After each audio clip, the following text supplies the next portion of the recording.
سال لڑکی کو گھر کرائے پر دیا۔ میں سمجھی یہ بچی اور بوڑھا باپ بیٹی ہیں، مگر اس وقت میں حیران رہ گئی جب وہ لڑکی بولی یہ میرے شوہر ہیں۔ پھر میں چپ ہو گئی اور کچھ نہ کہا۔ اگلے روز رات کو مجھے اس لڑکی کے چیخنے چلانے کی آواز آتی۔ میں تو ڈر گئی اور پھر اگلے دن میں نے اس لڑکی کو اپنے گھر بلا لیا تو وہ مجھ سے گلے لگ کر بہت روئی اور کہنے لگی باجی میں آپ کو کچھ نہیں بتا سکتی۔ پھر میں نے چھپ کر ایک کیمرہ ان کے کمرے میں لگا دیا۔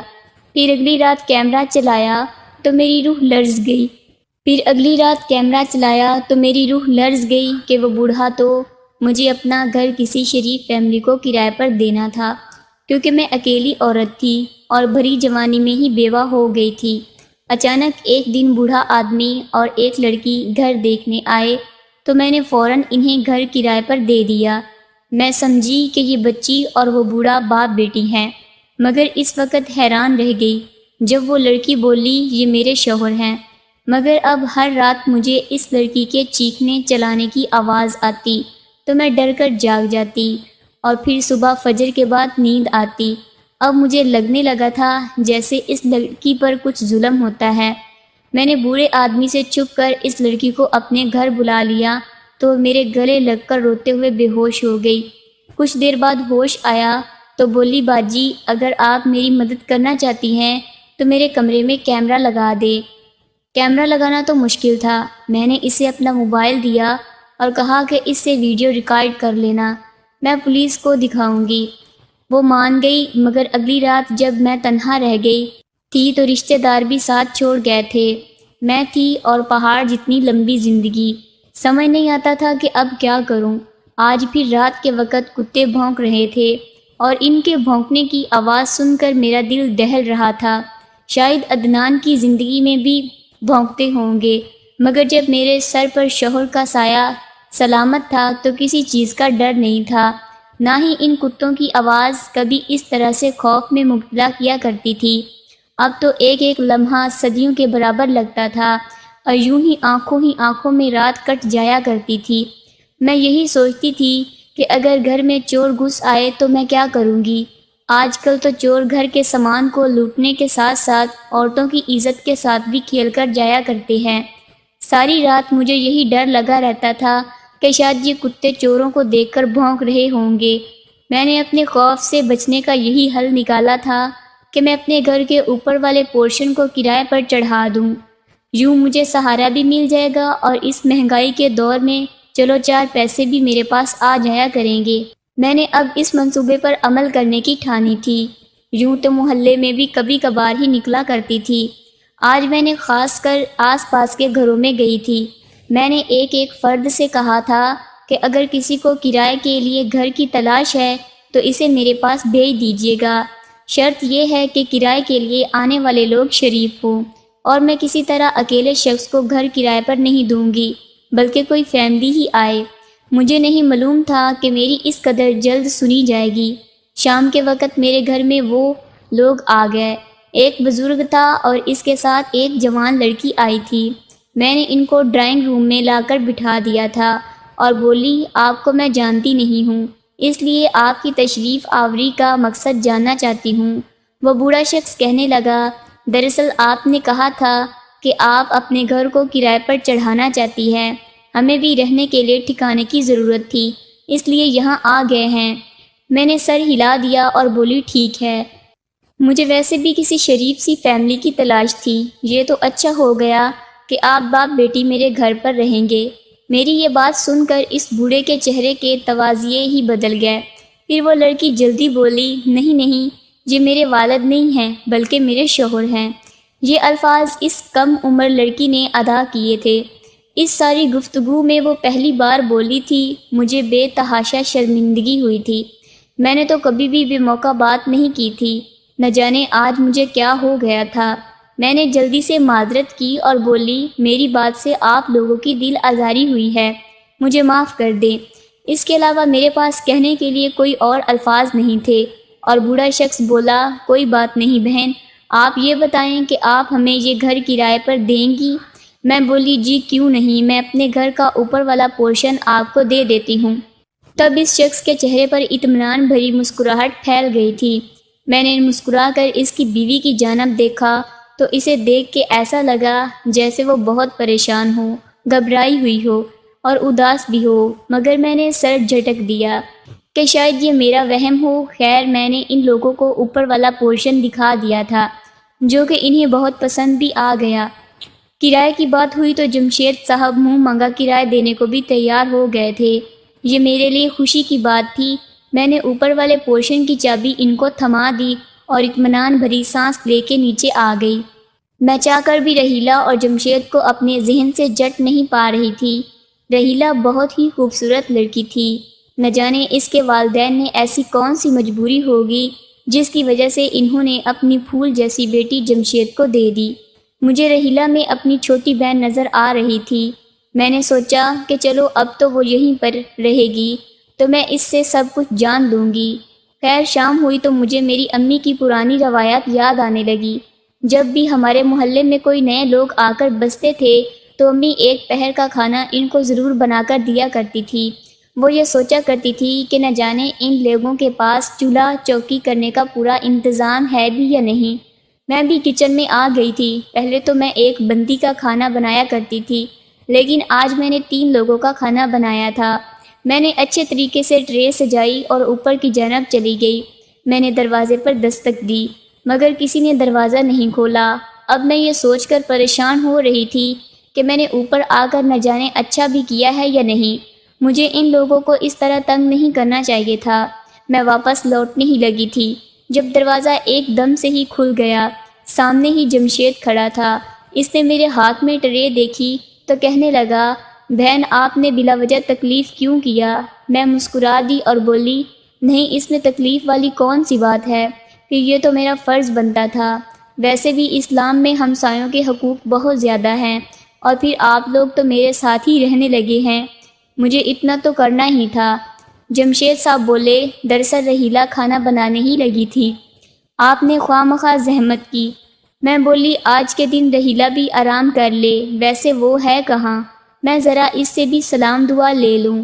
اتنا کہہ کر میں لاؤنج میں داخل ہونے لگی تھی کہ وہاں یکدم سے میرے سامنے آ کر کھڑا ہو گیا تھا۔ وہ بولا، دراصل تو رحیلہ سو رہی ہے، اس کے سر میں بہت درد تھا تو میں نے کہا کہ تم سو جاؤ، اب اگر وہ آدھی نیند سے بیدار ہو گئی تو اس کی طبیعت بگڑ جائے گی، وہ بہت ہی نازک سی ہے، کچی نیند سے بیدار ہو جائے تو اس کی حالت گہر ہو جاتی ہے۔ میں نے سر ہلا دیا اور واپس نیچے چلی آئی، مگر میرے ذہن میں ہزاروں قسم کے سوالات نے سر اٹھا لیا تھا۔ میں تو یہی سوچ رہی تھی کہ جمشید نے ایک ہی لمحے میں کیسے بات بدل لی تھی۔ پہلے تو وہ کہہ رہا تھا کہ رحیلہ کچن میں ہے اور کھانا بنا رہی ہے، پھر فوراً اسے یہ بھی کہہ دیا کہ وہ تو سو رہی ہے۔ مجھے اس بات کا احساس شدت سے ہو رہا تھا کہ دال میں کچھ نہ کچھ کالا تو ضرور ہے۔ میں اس متعلق سوچنا نہیں چاہ رہی تھی کیونکہ وہ لوگ یہاں کرایہ دار کے طور پر آئے تھے۔ چلو آج کی رات کتوں کے بھونکنے کی آواز کے ڈر سے میں نہیں گزرے گی، پھر مجھے کسی دوسرے کے حال کا تجسس بھی نہیں کرنا چاہیے۔ میں نے وضو کیا اور نماز پڑھنے لگی تھی۔ نماز اور قرآن پاک کی تلاوت کے بعد میں نے کھانا کھا لیا تھا۔ مجھے اس بات کا 100% یقین تھا کہ رحیلہ میرے پاس ضرور آئے گی اور کھانے کے لیے شکریہ ادا کرے گی، کیونکہ بعض دفعہ لوگ یوں ہی کسی کا تحفہ لیے بغیر شکریہ ادا کیے نہیں رکھتے، مگر یہ میری خام خیالی ہی ثابت ہوئی تھی۔ میں نے بہت دیر تک رحیلہ کا انتظار کیا تھا مگر وہ نیچے نہیں آئی تھی، اس لیے میں اپنے کمرے میں سونے کے لیے چلی گئی تھی۔ آج مجھے چوروں سے ڈرنے کی کوئی ضرورت نہیں تھی۔ مجھے یقین تھا کہ آج کی رات میری بہت سکون سے کٹے گی۔ میں آرام سے سو گئی تھی مگر آدھی رات کے وقت میں ہڑبڑا کر اٹھ بیٹھی تھی۔ میں یہی سوچ رہی تھی کہ آخر میری آنکھ کیسے کھل گئی۔ تبھی میرے کانوں میں کسی لڑکی کے چیخنے کی آواز پڑ رہی تھی۔ ایسا لگ رہا تھا کہ چیخنے والی لڑکی بہت ہی تکلیف میں مبتلا ہے۔ مجھے بے تحاشا خوف آیا تھا۔ میں شروع سے اتنی ڈرپوک نہیں تھی، لیکن جب سے عدنان کا انتقال ہوا تھا مجھے تو پتے کے ملنے ہلنے سے بھی ڈر لگتا تھا۔ میں نے اپنے کانوں پر ہاتھ رکھ لیا تھا۔ یہ آواز تھی نہیں تھی بلکہ لمحہ بلمحہ بڑھتی چلی جا رہی تھی۔ میں نے خود کو بیڈ پر گرا لیا اور کانوں پر ہاتھ رکھ کر آیت الکرسی کی تلاوت کرنے لگی۔ یوں ہی کرتے کرتے پوری رات کٹ گئی تھی۔ صبح فجر کی اذان کی آواز سنائی دی، تب کہیں جا کر لڑکی کے چلانے کی آواز میں تھی۔ میں نے اٹھ کر وضو کیا اور نماز پڑھنے لگی تھی۔ مجھے اپنی حالت پر افسوس ہوتا تھا، ایسا لگتا تھا کہ میں پاگل ہو جاؤں گی۔ خیر، نماز پڑھ کر میں نے سونے کے لیے لیٹ گئی تھی۔ صبح 9 بجے میری پھر سے آنکھ کھل گئی تو میں اٹھ کر باہر لاؤنج میں آ کر بیٹھ گئی۔ تب ہی مجھے جمشید نظر آیا، وہ نیچے آ رہا تھا۔ جب اس کی نظر مجھ پر پڑی تو بہت گھبرایا ہوا لگا تھا۔ اس نے مجھے سلام کیا اور جلدی سے وہاں سے نکل کر باہر چلا گیا تھا۔ شاید وہ میرے سوال سے ڈر کر جلدی سے باہر نکل گیا تھا۔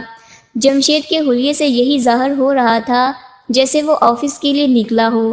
میں نے اٹھ کر اپنا ناشتہ بنایا۔ اب تک جمشید واپس نہیں آیا تھا تو اس بات کی تصدیق ہو گئی تھی کہ وہ واقعی ہی کام کے سلسلے میں گھر سے باہر نکلا ہے۔ میں نے اس موقع کو غنیمت جانا تھا کیونکہ کل سے میری رحیلہ کے ساتھ ایک بار بھی ملاقات نہیں ہوئی تھی۔ میں اس کے ساتھ بیٹھ کر باتیں کرنا چاہتی تھی، اس کے حالات کے متعلق جاننا چاہتی تھی۔ اس لیے میں سیڑھیاں چڑھ کر اوپر والے پورشن کی جانب آ گئی تھی۔ میں نے دروازہ کھٹکھٹایا اور اس انتظار میں کھڑی ہو گئی کہ ابھی رحیلہ دروازہ کھول دے گی، مگر اس نے دروازہ نہیں کھولا تھا۔ اور یہ کوئی عام بات نہیں تھی۔ وہ لڑکی کل سے میرے گھر آئی ہوئی تھی مگر میں نے اس کی ایک جھلک بھی نہیں دیکھی تھی۔ میں واپس پلٹنے کے بجائے پھر سے دروازہ کھٹکھٹانے لگی تھی، تب ہی رحیلہ کی گھبرائی ہوئی آواز مجھے سنائی دی تھی۔ وہ کہنے لگی، ناصرہ باجی، یہ آپ ہی ہیں نا؟ میں بولی، ہاں ہاں میں ہوں، تم دروازہ تو کھولو۔ تب ہوئی ہاں ہاں سے مجھے رحیلہ کے سسکنے کی آواز آئی تھی۔ وہ بولی، باجی میں دروازہ کیسے کھولوں؟ مجھے تو باہر سے جمشید تالا لگا کر گئے ہیں۔ میں اس کی بات سن کر ششد سی رہ گئی۔ تب ہی میری نظر دروازے پر لڑکتے چھوٹے سے تالے پر پڑی تھی۔ میں بولی، رحیلہ تمہارا شوہر تمہیں باہر سے بند کر کے کیوں گیا ہے؟ وہ بولی، میرا شوہر مجھ پر شک کرتا ہے، اس کی عمر مجھ سے زیادہ ہے، نہ تو اسے ہر وقت یہی غم ستاتا رہتا ہے کہ میں اسے کہیں دھوکہ نہ دے دوں۔ میں رحیلہ کے لیے بے حد پریشان ہو گئی تھی۔ میں بولی، تم ٹھیک تو ہو؟ اس کی زخمی سی ہنسی مجھے سنائی دی تھی۔ وہ بولی، کہنے لگی، تو میں بالکل ٹھیک ہوں، میرے پاس دنیا کی ہر چیز موجود ہے، روپیہ، پیسہ، کپڑے، جوتے، میرا فریج طرح طرح کے کھانوں سے بھرا پڑا ہے، مگر میں خوش نہیں ہوں، مجھے بہت زیادہ دکھ ہو رہا تھا۔ میں بولی، رحیلہ میں تمہارے لیے کیا کر سکتی ہوں؟ مجھے بتاؤ، میں تمہاری مدد کرنا چاہتی ہوں۔ وہ بولی، میری مدد تو میرے سگوں نے نہیں کی، آپ کیا کریں گی؟ بس آپ سے اتنی سی گزارش ہے کہ میرے لیے دعا کر دیا کریں، اور مجھے کچھ نہیں چاہیے۔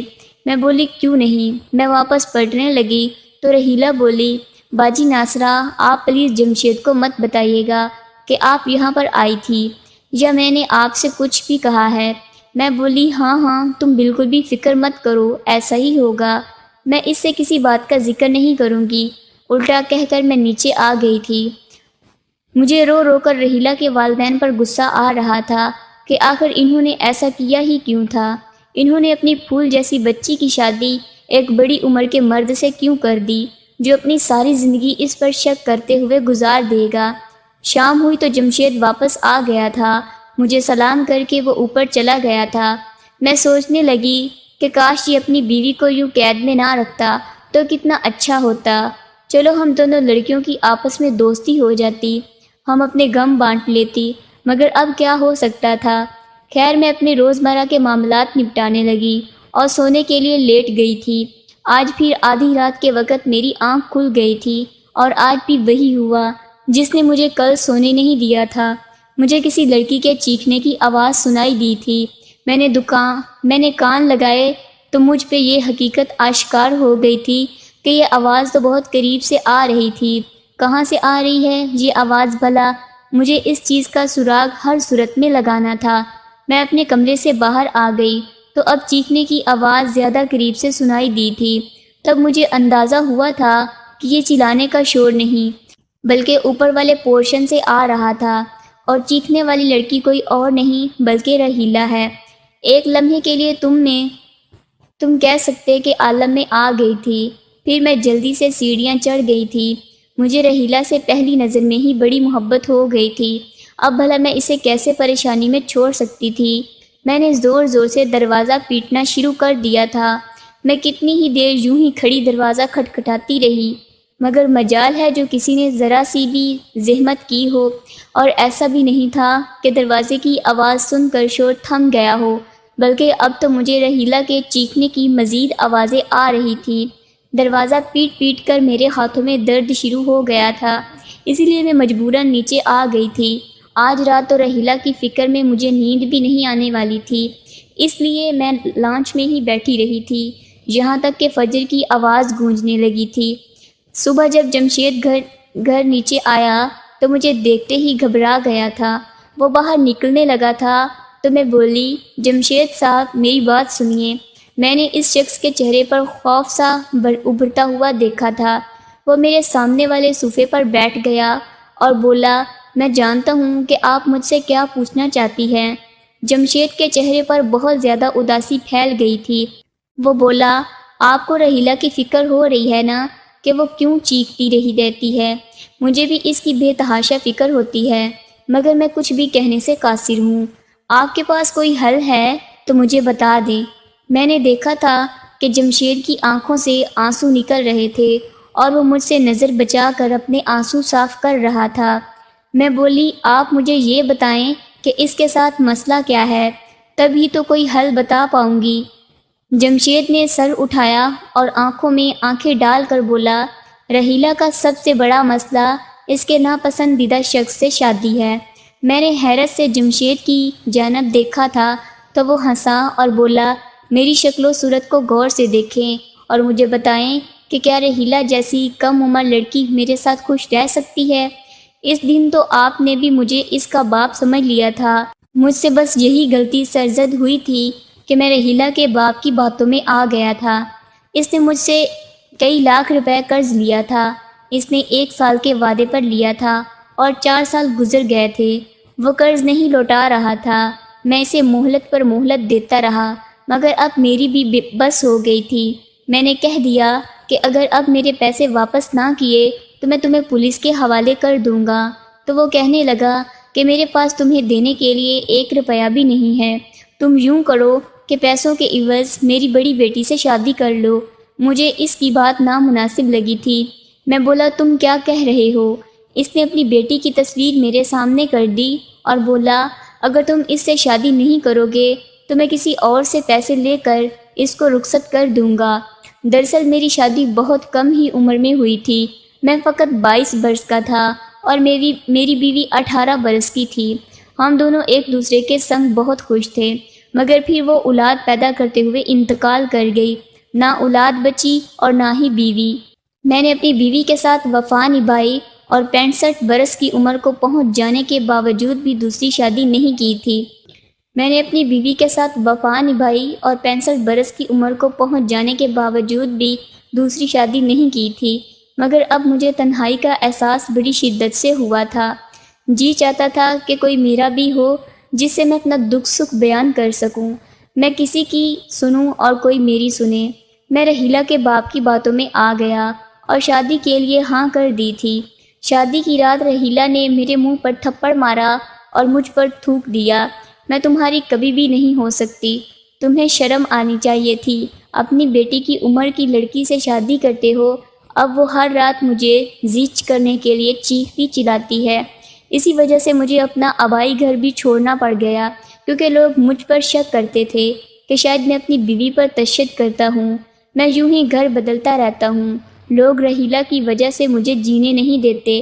اب یہ میرا چوتھا گھر ہے۔ میں نے یہاں آ کر اس کے آگے ہاتھ بھی جوڑے تھے اور بولا تھا کہ مجھے آخری عمر میں یوں ذلیل مت کرو، تمہیں خدا کا واسطہ ہے مجھے جی لینے دو، مگر وہ یہاں آ کر بھی اپنی حرکتوں سے باز نہیں آئی۔ لیکن آپ کو ایک بات بتاؤں، اس میں رحیلہ کا بھی کوئی قصور نہیں ہے۔ وہ ذہنی طور پر بیمار ہو چکی ہے، اس کا علاج چل رہا ہے۔ وہ لوگوں کو زخمی بھی کر دیتی ہے، اس لیے میں اسے باہر سے تالا لگا کر جاتا ہوں۔ میں یہ سب باتیں سن کر تشدد سی رہ گئی تھی۔ میں نے بڑے غور سے جمشید کے چہرے کی جانب دیکھا تھا۔ اس کی طرف دیکھ کر یہی لگ رہا تھا کہ وہ سچ کہہ رہا تھا۔ تب میں بولی، آپ سے ایک درخواست کروں؟ وہ بولا، جی جی آپ حکم کریں۔ میں بولی، آپ رحیلہ کو بند کر کے نہ جایا کریں، میں اس سے بات کرنے کی کوشش کروں گی، ہو سکتا ہے کہ اس کی حالت میں کچھ بہتری آ جائے۔ جمشید پریشان ہو گیا تھا۔ وہ بولا، آپ یہ سب اس لیے کہہ رہی ہیں کیونکہ آپ نے اس کی حالت دیکھی نہیں۔ جب اسے غصہ آتا ہے تو وہ اس قدر جنونی ہو جاتی ہے کہ میرے لیے بھی اسے سنبھالنا مشکل ہو جاتا ہے۔ میں آفس میں ہوتا ہوں، پیچھے سے وہ آپ پر حملہ کر دے گی تو قصوروار کون ہوگا؟ ہو سکتا ہے کہ وہ آپ کا بہت زیادہ نقصان کر دے، اسی لیے آپ مجھے اس کام سے معافی رکھیں، میں یہ سب نہیں کر سکتا ہوں۔ بولی، اگر رحیلہ نے مجھے نقصان پہنچا دیا تو میں آپ کو قصوروار نہیں ٹھہراؤں گی، آپ بس میری یہ بات مان لے۔ جمشید میری جانب بڑے غور سے دیکھتا رہا، پھر اس نے اپنی جیب سے چابی نکال کر مجھے تھما دی اور بولا، آپ نے ہوشیار رہنا ہے، جیسے ہی محسوس ہوا کہ رحیلہ کو غصہ آ رہا ہے تو فوراً کمرے سے باہر نکل جائے گا۔ میں نے سر ہلا دیا تو جمشید اٹھ کر چلا گیا اور میں یہی سوچ سوچ کر ہلکان ہوتی جا رہی تھی۔ تالا کھول کر میں اوپر والے پورشن میں آ گئی تھی۔ مجھے رحیلہ صوفے پر بیٹھی نظر آئی تھی۔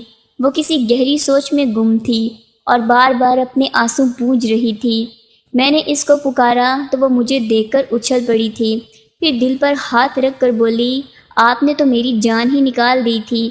میں جنسی تو وہ حیرت سے بولی، آپ یہاں کیسے آ گئی؟ آپ کو چابی کیسے مل گئی؟ میں بولی، بس یہ تمہاری ناصرہ باجی کا کمال ہے۔ رحیلہ رونے لگی تھی اور اٹھ کر میرے گلے لگ گئی۔ وہ بولی، باجی مجھے بہت عرصے سے کسی ایسے کندھے کی تلاش تھی جس پر میں سر رکھ کر رو سکتی۔ رحیلہ تمہیں رونے کی ضرورت نہیں ہے، تمہاری باجی تمہارے پاس ہے۔ میں آج یہاں تم سے بہت ہی ضروری بات پوچھنے آئی ہوں۔ مجھے یہ بتاؤ کہ رات کے وقت تم چیخنے کیوں لگتی ہو؟ گو کہ میں نے جمشید کی باتوں پر بھروسہ کر لیا، مگر میں رحیلہ کی طرف بھی کہانی سننا چاہتی تھی۔ مجھے یہی تھا کہ کہیں جمشید نے مجھے پاگل ہی نہ بنایا ہو۔ وہ گھبرا گئی تھی، کہنے لگی، نہیں میں تو نہیں چیختی، مجھے کیا ضرورت پڑی ہے، میں تو اپنی زندگی میں بہت خوش ہوں۔ جمشید میرا بہت خیال رکھتے ہیں۔ میں اس لڑکی کی باتیں سن کر ہی حیران رہ گئی تھی۔ اس نے اچانک ہی کا یہ پٹی بھی کل تو کچھ اور کہہ رہی تھی۔ پھر وہ بولی، آپ مجھے اپنا پورشن دکھائیں، آپ نے اس کی کیسی سجاوٹ کی ہوئی ہے؟ میں بھی اپنا گھر سجانا چاہتی ہوں تاکہ جب میرا شوہر گھر آئے تو اسے تازگی کا احساس ہو۔ میں نے سر ہلا دیا اور بولی، ہاں آ جاؤ تم۔ میں رحیلہ کو اپنے ساتھ لے گئی تھی، مگر ابھی تک اس کے عجیب سے رویے کے متعلق سوچ ہی رہی تھی۔ ہم دونوں نیچے آ گئے تو رحیلہ نے اپنا بازو میرے سامنے کر دیا تھا، اس پر جلنے کا نشان تھا۔ میں ایک دم سے خوف زدہ ہو گئی تھی۔ میں بولی، یہ کیا ہوا؟ تو وہ رو کر کہنے لگی، میں نے آپ سے جو باتیں کی تھی نہ جانے وہ میرے شوہر نے کیسے سن لی، شاید اس نے کچھ ریکارڈنگ کے لیے لگا رکھا ہوا ہے۔ وہ مجھ پر بڑی گہری نگاہ رکھے ہوئے ہیں، اس لیے میں نے اوپر آپ سے کہا تھا کہ میں بہت خوش ہوں، جبکہ ایسا کچھ بھی نہیں ہے۔ میرا بوڑھا شوہر مجھ پر بہت تشدد کرتا ہے۔ جو رات بھر میں چیختی رہتی ہوں یہ بلا وجہ نہیں ہے۔ آپ اگر اپنی آنکھوں سے دیکھ لیں مجھ پہ کیا گزرتی ہے تو آپ بے ہوش ہو جائیں گی۔ آپ کیمرہ منگوا کر اوپر والے پورشن میں لگوا دیں، میں تو ایسا کچھ بھی نہیں کر سکتی۔ دراصل وہ ریکارڈنگ جب آپ تھانے میں جا کر دکھائیں گی تو میرے مجرم کو سزا مل جائے گی اور میں آزاد ہو جاؤں گی۔ میں بولی، ٹھیک ہے، میں کچھ نہ کچھ کرتی ہوں۔ سچ کہو تو میں ان دونوں میاں بیوی کی باتوں میں پھنس کر رہ گئی تھی۔ مجھے تو دونوں ہی کی باتوں پر یقین آ جاتا تھا، دونوں ہی معصوم لگتے تھے۔ سچ تک پہنچنا ایک ہی حال تھا اور وہ تھا میں سچ میں کیمرہ اوپر والے پورشن میں لگا دیتی تھی۔ میں نے کیمرے کے لیے کسی سے کہہ دیا تھا۔ خیر مجھے ہر رات اوپر والے پورشن سے چیخنے کی آواز ہی آتی رہتی تھی اور صبح جمشید میرے سامنے رونے لگتا تھا اور کہتا تھا کہ میری بیوی کی حالت بہت خراب ہوتی جا رہی ہے، جبکہ دن کے وقت رحیلہ میرے سامنے روتی رہتی اور کہتی کہ مجھ پر ظلم بڑھتا چلتا جا رہا ہے۔ میں رحیلہ کا دل لگانے کی ہر ممکن کوشش کیا کرتی تھی، اسے ہنر سکھاتی، اس سے باتیں کرتی، اس کو گھر کی سجاوٹ کے متعلق بتاتی، اس کو اپنے میک اپ کا سامان، سیڑھیاں، غرض یہ کہ سب کچھ دکھاتی تھی کہ کسی طرح اس کا دل بہل جائے۔ وہ میرے ساتھ بہت خوش رہتی تھی۔ مجھے ان دونوں میاں بیوی کی بہت فکر ہوتی تھی۔ میں چاہتی تھی کہ اگر جمشید مجرم ہے تو اسے جلد جلد سزا مل جائے، اور اگر رحیلہ بیمار ہے تو اس کا علاج ہو جائے۔ کیمرہ آنے میں ابھی 1 دن رہتا تھا۔ آج شام میں نے بریانی بنائی تو سوچا کہ رحیلہ کو دے آؤں۔ عموماً میں اس وقت کبھی بھی اوپر والے پورشن میں نہیں گئی تھی۔ میں سیڑھیاں چڑھ کر اوپر جا ہی رہی تھی جب میرے کانوں میں رحیلہ کے ساتھ آنا، تم اس کی فکر مت کرو، وہ کمزور ہے، اسے قابو کرنا آسان ہے۔ میں یہ باتیں سن کر الٹے قدمیں لوٹ آئی تھی۔ اب میرے سامنے رحیلہ کا کردار ایک سوالیہ نشان بنا ہوا تھا۔ شاید رحیلہ غلط تھی۔ وہ ہر وقت اپنی کسی آشنا کو گھر پر بلاتی تھی اور جمشید کو قابو کر لیتی تھی۔ کیا پتہ باندھ بھی دیتی ہو اور پھر جان بوجھ کر سسکتی ہو تاکہ لوگ جمشید کو برا سمجھیں اور اپنی من مانی کرتی رہے۔ کیمرہ آنے میں تو ابھی دیر تھی، اس لیے میں نے اپنی ایک دوست لیڈی کانسٹیبل کو فون کیا اور سارے حالات سے آگاہ کر دیا تھا۔ میں اس سے بولی کہ مجھے تمہاری مختصر سی ٹیم کی ضرورت ہے، میرے گھر آ جانا، لیکن مکمل رازداری سے آنا۔ اس نے حامی بھر لی تھی۔ میں کھانا کھا کر اپنی دوست کا انتظار کر رہی تھی۔ پھر نہ جانے کیا ہوا، میری آنکھ لگ گئی۔ آنکھ کھلی تو میں ہسپتال میں تھی۔ میں نے اپنے ارد گرد حیرت سے دیکھا تھا۔ میری دوست میرے سامنے کھڑی تھی۔ میں بولی، رضیہ، میں یہاں کیسے آئی ہوں؟ وہ ہنسی اور بولی، اس طرح تم بہت بڑا کارنامہ کر کے آئی ہو۔ کچھ عرصے سے ہمیں مسلسل اس چیز کی شکایت مل رہی تھی کہ ایک گروہ بہت سرگرم ہے اور وہ لوگوں کے گھروں میں گھس کر چوری کرتے ہیں۔ کل رات تمہاری وجہ سے وہ گنگ ہمارے ہاتھ لگ گیا۔ میں بولی، وہ کیسے؟ میری دوست کہنے لگی، ناصرہ، تمہارے گھر جو کرایہ دار رہتے تھے وہ اسی گروہ کا حصہ تھے۔ ان کا طریقہ واردات یہ ہے کہ وہ بے سہارا عورتوں کے گھر میں بطور مظلوم بن کے رہتے ہیں اور پھر وہ عورتوں کو چکھا دینے کے لیے اداکاری کرتے ہیں۔ شوہر بیوی پر الزامات لگاتا ہے اور بیوی شوہر پر۔ سپا عورتیں ان کے معاملات میں الجھ کر باقی سب کچھ بھول ہی جاتی تھی۔ تمہارے ساتھ بھی انہوں نے ایسا ہی کیا۔ تم نے خود رحیلہ کو اپنے گھر کی ایک ایک چیز دکھائی تھی۔ تم نے اسے اپنے زیورات تک دکھا دیے تھے۔ یہ تو تم شکر کرو جو رحیلہ کی باتیں تم نے سن لی۔ کل رات ان دونوں نے تمہارے کھانے میں نیند کی دوا شامل کر دی تھی اور تمہارے گھر کی ایک ایک چیز لوٹنے کا ارادہ رکھتے تھے۔ کیا ہی صفحے، واشنگ مشین، سونے کے زیورات، یہاں تک کہ کپڑے سے برتن وغیرہ بھی ہم موقع پر پہنچ گئے اور یوں تمہاری بچت ہوگی۔ میں نے رضیہ کی باتیں سنی تو دماغ سائیں سائیں کرنے لگا۔ لوگ دوسروں کو لوٹنے کے لیے کس حد تک اداکاری کر لیتے ہیں۔ یہ تو اللہ کا شکر ہے کہ اس نے مجھے بچا لیا۔ اب تو کرایہ دار بھی رکھنے سے ڈر، اس سے مجھے بچا لیا۔ اب تو کرایہ دار رکھنے سے بھی ڈر لگنے لگا ہے۔ میں تنہا ہی رہتی ہوں۔ میرے خیال میں بری صحبت سے تنہائی 1000 درجے بہتر ہے۔ اگر آپ کو آج کی کہانی پسند آئی ہو تو ویڈیو کو لائک کریں، چینل کو سبسکرائب کریں اور اپنے دوستوں کے ساتھ شیئر کریے۔